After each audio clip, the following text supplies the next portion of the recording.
Hey there, Trevor here. And in this video, I'm going to show you how to unfollow someone on TikTok. Now, whether you're on an iPhone or an Android, if you wanted to unfollow them and no longer see their videos, you can easily do it in two places. I'll show you both options.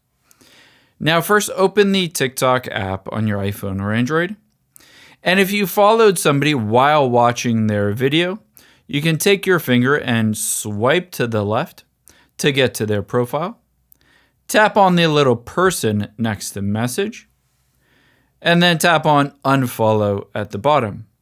Now you have successfully unfollowed that account.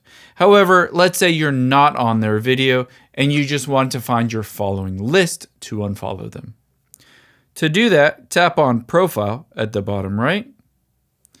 Tap on following right under your name, and you'll be able to see a list of every account you're following.